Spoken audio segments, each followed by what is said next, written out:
If you're a certain age, you've probably heard the expression, no good deed goes unpunished. Anyone ever hear that one? Now, I know that sounds pretty cynical, but as most of us can attest, like in today's gospel, there are times when you can be criticized for either doing or at least attempting to help someone.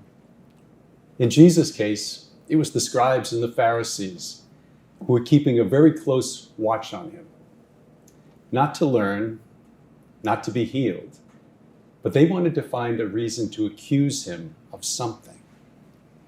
Once again, this takes place on the Sabbath in a synagogue, and among those listening to the teachings of Jesus was one very important man.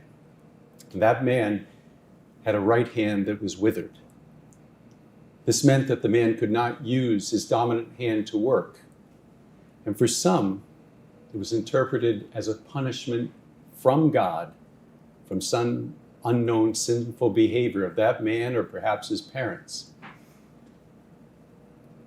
Knowing Jesus' desire to heal people, you can imagine, just imagine this. They know what Jesus is capable of and that he's come to heal us. And so the scribes and the Pharisees, imagine them leaning forward in anticipation of what would Jesus do. Would he break the Pharisees' rule of not working on the Sabbath?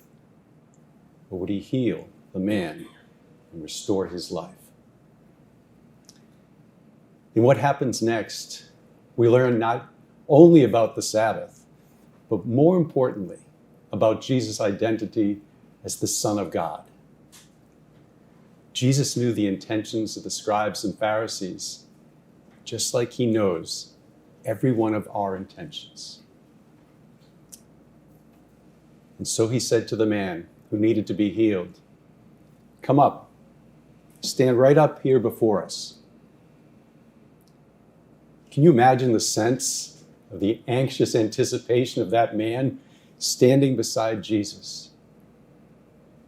For suddenly, he had become part of Jesus' instruction to live in communion with God.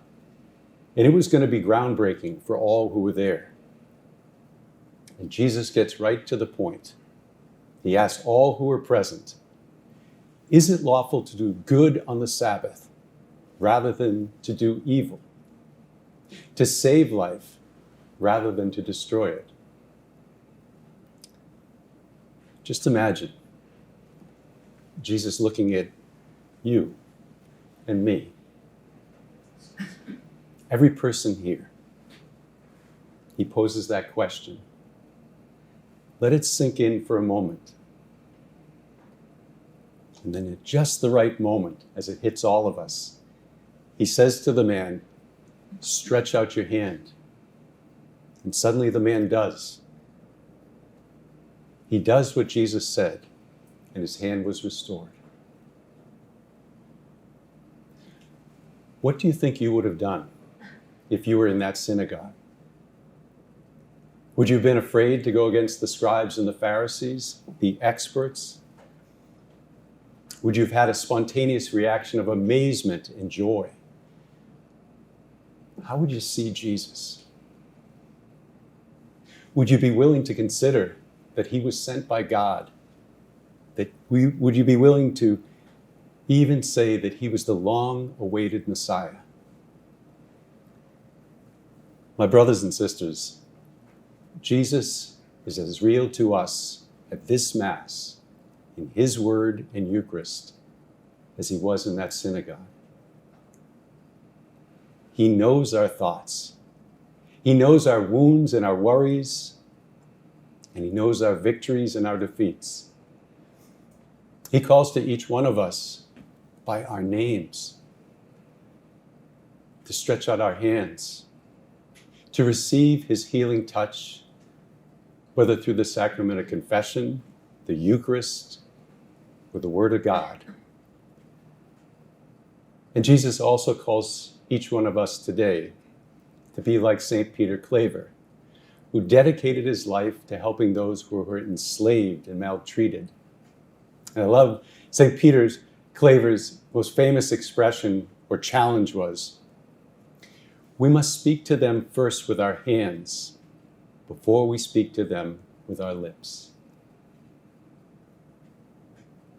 We must speak to them first with our hands before we speak to them with our lips. My brothers and sisters, may we reach for Jesus in extending his healing hand to those most in need. And may we always remember that Jesus is reaching out to each one of us too.